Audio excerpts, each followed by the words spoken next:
Hello students, जैसा कि आपके बोर्ड एग्जाम आ चुके हैं और हम तैयारी कर रहे हैं किसकी, यानी कि translation, grammar, active voice, passive voice, tense, यानी इनकी हमें तैयारी करनी जरूरी है। ठीक, तो हमने टेंस भी बता दिए थे। टेंस कितने होते हैं? एक। और उसके फ्रेंड्स 3 और उनके बच्चे 4। तो ये 12 हो गए 12 में। फिर हमने एक्टिव वॉइस से पैसिव वॉइस बताया, लेकिन एक जो क्वेश्चन वर्ड होता है हु, WHO, हु मींस होता है कौन। तो उसका आज हम एक्टिव वॉइस से पैसिव वॉइस बनाते हैं, क्योंकि इसका कुछ अलग तरीके से जो है एक्टिव वॉइस से पैसिव वॉइस बनता है। ठीक, तो इसके कुछ अलग नियम है। अब देखो, सबसे पहले मैंने एक्टिव वॉइस लिया, रामू मुझे पढ़ाता है। रामू मुझे पढ़ाता है। कौन सा टेंस का वाक्य है? तो अब हम बनाएंगे। अब इसमें जो है कौन पढ़ाता है? रामू। तो कौन का क्वेश्चन करके हम क्या लेते हैं? सब्जेक्ट, काम करने वाले। तो रामू कितना है? सिंगुलर है या प्लूरल है? एक वचन है या सिंगुलर। सिंगुलर कहते हैं सिंगल को, एक वचन है। तो यानी कि क्या लगेगा इसमें?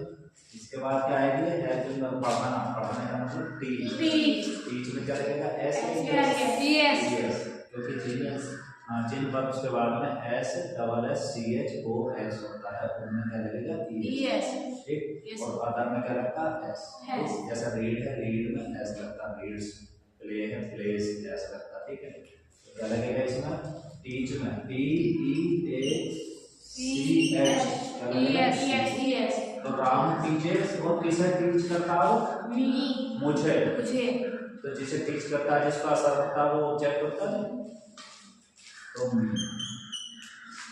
यानी कि सब्जेक्ट, और ये क्या हो गया?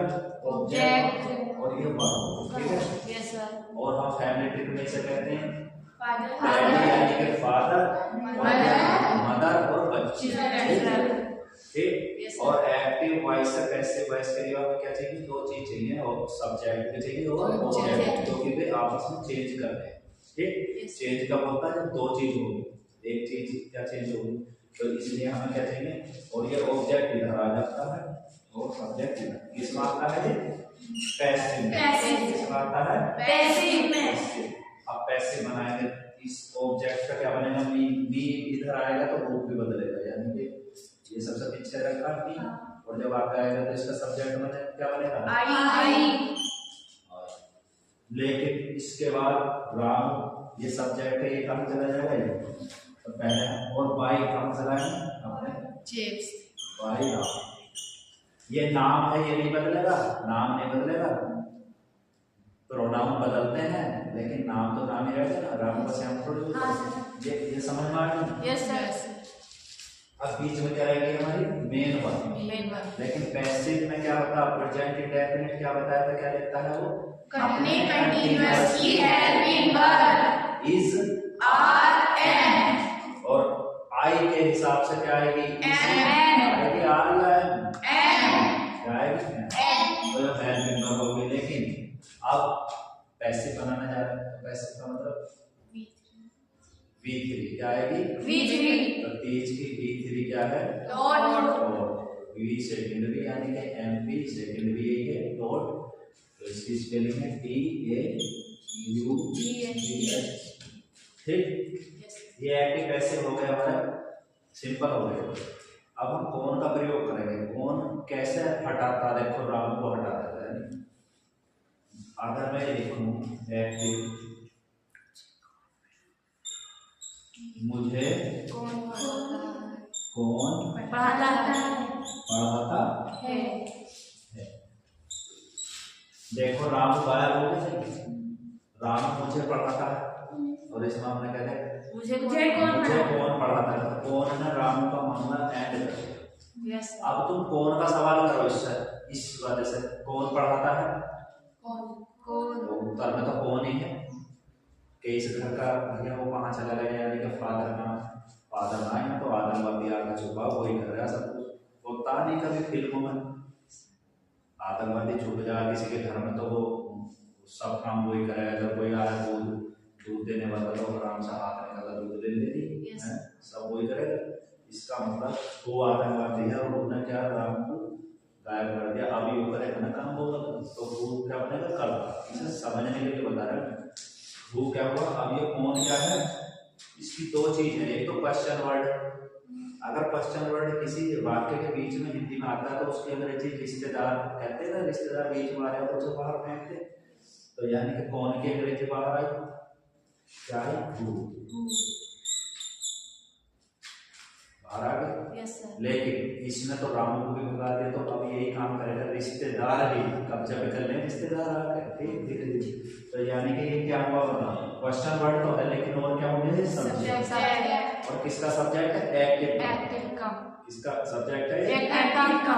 और क्या है, क्वेश्चन वर्ड। दो चीजों के प्रश्नवाचक शब्द भी है और इसका एक्टिव का कर्ता भी खुद बन बैठे। अब कर्ता कैसा है बताओ, ये कौन कितने हैं, मुझे कौन पढ़ाता है, तो कौन पढ़ाता है, कौन पढ़ाता है। कौन का उत्तर क्या है, कौन। लेकिन कौन कितने हैं, एक वचन है ना। कहां से पता चलेगा इसका एक वचन, ता है। किसे कहेंगे, ता है एक। ते हैं होता तो बहुत सारे होते, तो ता किसे कहते हैं, एक वचन करता है। Yes sir. प्रेजेंटेड टाइम में एक वचन करता के साथ क्या लगेगा, मेन वर्ब में क्या लगेगा पढ़ा,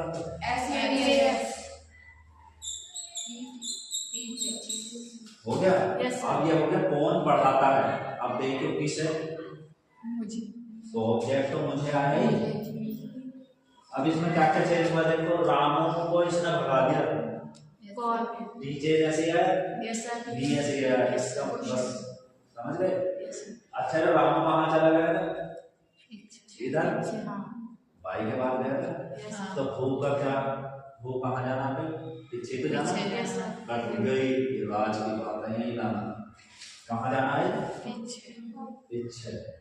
अब देखते हैं, अगर हम इसे वो यानी कि अगर पीछे ले जाएंगे तो बाई और भू का जो ऑब्जेक्ट होता है वो भू होता है, क्या होता है, यस सर। ऐसे तो राम इधर ही गया था, कर दिया आपने, मी को इधर दिया नेक्स्ट।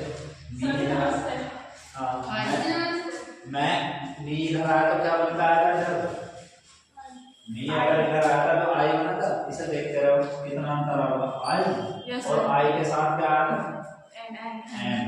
ये तो ऐसे याद होगा और फिर क्या आएगा, ये अंतर समझना है। अब देखो I am told by whom और क्वेश्चन मार्क।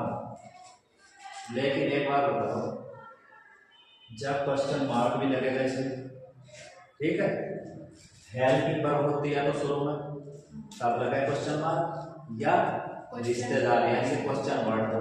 इसका मतलब हमने ये पैसिव जो है क्या बना दिया, गलत। ये पैसिव हमने क्या बनाया, गलत हो गया। क्यों, क्या करेंगे, सुनो मैं इधर बना रहा हूँ, यहाँ पर देख करिए, ये जो बाय रूम है ये क्वेश्चन वर्ड है तो उधर जाएगा, समझे, ध्यान रखिए। कहाँ रखेंगे पैसिव में हम, अब बनाने हम सही से।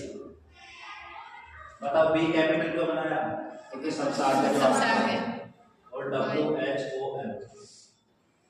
अब इसे ये बताओ बाय होम है तो इसे हम क्या कहेंगे, क्वेश्चन वर्ड। क्वेश्चन वर्ड, क्योंकि हमारा प्रश्नवाचक चिन्ह जब है लगा हुआ क्वेश्चन मार्क, तो हमारा क्वेश्चन वर्ड तो होना चाहिए, नहीं आते या क्या होना चाहिए, हेल्पिंग वर्ब। लेकिन इसमें तो हमारे कुछ नहीं थी, कभी देखा तुमने करता हो शुरू में फिर प्रश्न चिन्ह भी लगता हो, तो प्रश्न चिन्ह लगा तो दो चीज होनी चाहिए, या तो शुरू में एकदम क्या होना चाहिए, हेल्पिंग वर्ब, या होना चाहिए रिश्तेदार यानी क्वेश्चन वर्ड। तो ये आ गया क्वेश्चन वर्ड। अब क्वेश्चन वर्ड के बाद क्या आना चाहिए, हेल्पिंग वर्ब, और हेल्पिंग वर्ब के बाद क्या आना चाहिए, सब्जेक्ट। तो अब हम बनाने क्या जा रहे हैं, पैसिव। क्या बनाने जा रहे हैं, पैसिव। जब पैसिव का ऑब्जेक्ट ये था, इस पैसिव का ऑब्जेक्ट क्या था, बाय रूम था, वो तो हम इमरजेंसी में से आगे लिए, ठीक। तो इस पैसिव का कर्ता क्या बन रहा था, आई। ध्यान से सुनो, क्या बन रहा था, आई बन रहा था ना। तो हम आई को यहाँ रख नहीं सकते, क्योंकि हमारी मांग क्या है, सबसे पहले हेल्पिंग वर्ब। तो हेल्पिंग वर्ब किसके हिसाब से आएगी? आई के सर। आपका आइडिया नहीं, ये बताओ, ये समझ में आ गया? ये क्वेश्चन वर्ड है, ये हेल्पिंग वर्ब है और ये सब्जेक्ट। समझे? अब चलता जा रहा है क्योंकि हम क्वेश्चन मार्क अब लगा सकते हैं नहीं। आइए क्वेश्चन वर्ड हो गया ना, क्या क्यों कब कैसे कहा कौन, उसके बाद हेल्पिंग वर्ब आती है नहीं, लेकिन हेल्पिंग वर्ब इसके हिसाब से थोड़ी आएगी, वो तो जो कर्ता आने वाला उसके हिसाब से पहले रखी जाएगी। तो पहले रिश्तेदार फैमिली ट्री में, फिर हेल्पर और फिर फादर और फिर अगर नोट हो तो वो, वरना क्या आएगा बताओ? फिर मम्मी आएगी ना। मम्मी कौन सी आ रही है इसमें पैसिव में? V3 M. तो एम आई है हो गया, देखो एम इधर पहुंच गया तो क्या बचेगा? TAUGHT। और क्या क्वेश्चन है? आप देखो ये गलत था, दोबारा सुन लो। जब हमने ये बनाया मुझे कौन पढ़ाता है, मुझे कौन पढ़ाता है, तो हमने यहाँ क्वेश्चन वर्ड रख दिया क्योंकि ये बीच में था तो रखा जाना था। और कौन ने यहाँ ही रखते ही क्या कर दिया, किसी की रिश्तेदारी में गया और उसने अपने आप ही उन्हें भगवा दिया, वो रहने लगा, तो कर्ता भी बन गया नहीं। तो कर्ता कैसा है? एक वचन, सब्जेक्ट हुआ, फिर मेन वर्ब में एस लगे वो टीचर्स, और जिसे टीच कर रहे थे वो। तो इस तरह से ये तो एक्टिव का हमारा हो गया हुआ सब्जेक्ट और एक्टिव का ऑब्जेक्ट हुआ हमारा बी। लेकिन हमें चेंज कर दे रहे हैं। अब चेंज करने में वो वाले का प्रॉब्लम क्या है? इसमें हमने, चलो मैंने तुम्हें ऐसे ही बता दिया कि वो किधर आना, ये तो इधर आना बाय, सब्जेक्ट बाय के बाद आना था ना इसमें पैसिव, और इसका जो ऑब्जेक्ट वो आगे जाना था, और इसके हिसाब से हेल्पिंग वर्ब आई कंटीन्यूअस किसके, और फिर V3 है, ठीक। लेकिन मैंने फिर इसे गलत बताया क्योंकि वो वाला ऐसे नहीं बनता, मैंने पहले कह दिया वो कुछ अलग चलता, वो इसको, क्योंकि जो दो काम कर रहे हैं, सब्जेक्ट का भी और क्वेश्चन वर्ड का भी। हाँ, ये एक्टिव से पैसिव ये क्यों है सही? क्योंकि हमें क्वेश्चन मार्क लगाना था, और क्वेश्चन मार्क तभी लगेगा या तो हेल्पिंग वर्ब सबसे शुरू में, या तो यहाँ से शुरू होगा, लेकिन या क्वेश्चन वर्ड से। तो इस बाय होम की हमें जरूरत कहाँ थी? आगे लाने की। भले से इसका काम पीछे है, लेकिन कभी कभी हम जो पिक्चर पढ़ा रहे हैं या बिल्कुल नाकारा हो उसे भी हम मुखिया बना लें। कभी कभी प्रधान होगी तो बन जाए, तो किसी लायक ना होता वोट को गड़बड़ से, तो यानी कि इस प्रधान जी पीछे गलत है, इन्हें हम कहाँ लाए? आगे, ठीक कि तुम बनो प्रधान, तो बन गए। क्वेश्चन वर्ड है, इसके बाद अब क्वेश्चन वर्ड के बाद किसी भी क्वेश्चन वर्ड के बाद क्या आता? हेल्पिंग या हेल्पर, तो एम, फिर क्या आता? सब्जेक्ट हो गया, और फिर भैया मेन वर्ब, और मेन वर्ब की आवश्यकता, ठीक है। तो by whom am I told, by whom am I told, किसके द्वारा मैं पढ़ाया जाता हूँ, इसका क्या हो गया? किसके द्वारा मैं पढ़ाया जाता हूँ, समझे? फिर समझ लो दोबारा, राम मुझे पढ़ाता है, सीधे वाक्य थे। Yes sir. राम मुझे पढ़ाता है, बना लिया, कौन सा टेंस करो? प्रेजेंट। राम टीचर्स मी, राम पढ़ाता है मुझे। क्या क्या चीज है? राम क्या है इसमें? सब्जेक्ट, और ऑब्जेक्ट क्या है? मी। तो दोनों बदल दे, मी इधर आया तो क्या बना? आई। लेकिन अपने कंटीन्यूअस की हेल्पिंग वर्ब ले गए हो पैसिव में, जो बताया था कल, तो आई के साथ क्या आया? फिर V3 ले, इसने टीच की डॉट, फिर बाय अपनी जेब से निकाला और इस राम को पीछे डाल दिया, क्योंकि ये सब्जेक्ट था, बहुत देर हो गया प्रधानी का, नीचे अब प्रधानी का जब आसन आया तो जो प्रधान है वो तो नीचे जाएगा तो दूसरा बनेगा, ऐसी चीज। अब मैंने इसके आधार, पहले ये क्यों बताया आप समझ में आ गए? क्योंकि वो बताना था, अब वो पर है, वो का अंदाज अलग है। मुझे कौन पढ़ाता है, इस कौन ने किसे हटा दिया? रामू। पहले का राम मुझे पढ़ाता है, अब इसमें है मुझे कौन पढ़ाता है, मुझे कौन पढ़ाता है, तो पढ़ाने वाला कौन है? कौन। तो कौन हमारा कर्ता, कौन सा कर्ता बना एक वचन कर्ता के साथ क्या है? टीच में टीचर। बिल्कुल, पर रामू तो हटाए सर। Yes sir. देखो बाकी सब ऐसे ही है, लेकिन इसके पैसिव बनाने में थोड़ा सा दिक्कत है। ये तो अपने आराम से बना दिया था, मैंने तो ये बना कर दिखाया है। मी का आई होना हो गया, बातों में मतलब ठीक। फिर इसके हिसाब से क्या आना था? हेल्पिंग वर्ब आनी थी, जिसने भी जरा सा डाइवर्ट कर दिया दिमाग, ये समझ में नहीं आने का, वो वाला मैटर है। ये ऑब्जेक्ट यहाँ आना था, समझे? अपने कंटीन्यूअस की जा रहा है से। फिर B3 होनी थी। फिर बाई के बाद जैसा राम आया था वैसे ही वो ले तो गए, लेकिन जो तो आतंकवादी था, जो रुकने वाला काम था, इसे तो आगे आना था, इसे तो सरदार बनना था ना मुख्य। तो इसीलिए मैंने ये गलत पहले ये बनाया है, फिर ये गलत इसीलिए करा कि ये गलत क्यों है? क्यों? जब हम क्वेश्चन मार्क लगाते हैं तो दो चीज हमें मिलनी चाहिए अंग्रेजी के वाक्य में, या तो हेल्पिंग वर्ब वाक्य होनी चाहिए, इसमें हेल्पिंग वर्ब है क्या?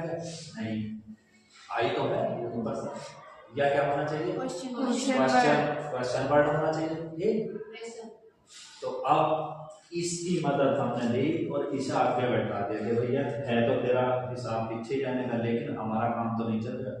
तो इसे फिर कभी कभी हम आदमी को दुत्कार देंगे, जा जा तेरा काम ना, फिर उसे बुला कर ठीक बस ऐसे हमारा तो बाय में इधर आया, और जब बाय में इधर आया तो इसके बाद ये क्वेश्चन वर्ड, इसके बाद ये जा रहे हैं वो तो आ गया, लेकिन इसके हिसाब से करता। तो इन तीन की सीरीज नहीं कटनी चाहिए कि क्वेश्चन वर्ड, हेल्पिंग वर्ब और फिर सब्जेक्ट। अगर ये हम पूरा कर दे तो बाद में अपने आप ही जो बचा वो आ जाएगा, यानी कि बीच। तो इस तरह से वो वाला प्रयोग कुछ की समझ में नहीं आया होना, क्योंकि पहली बार है, ठीक है। लेकिन अधिकतर के कितनों की समझ में आएगा वो का प्रयोग, क्योंकि वो ने किसे हटाया था? राम को। लेकिन राम को तो हटा दिया इसने, लेकिन हु को हमें पीछे से कहाँ लाना पड़ा? आगे, जबकि राम को नहीं लाए थे। इसने राम को यहीं चल जाता, लेकिन इस बाई से हमारा काम नहीं चला था। क्यों? इसने राड़ कर रखी क्वेश्चन मार्क अगर ना होता तो हम नहीं रखते, इसमें नहीं था ना। देखो क्वेश्चन मार्क होने से इसे हमने क्वेश्चन वर्ड बना के रख दिया, और ये इसमें ताकत है कि क्वेश्चन वर्ड भी बनता है और ये सब्जेक्ट को भगा देता है और अपने आप कब्जा कर लेता है। यानी कि इसके कितने हैं? दो काम क्या है? एक तो सब्जेक्ट बनना और एक क्वेश्चन वर्ड बनना। ठीक, इसीलिए इसका एक्टिव से पैसिव अलग अंदाज में बनता है। ठीक, थैंक यू।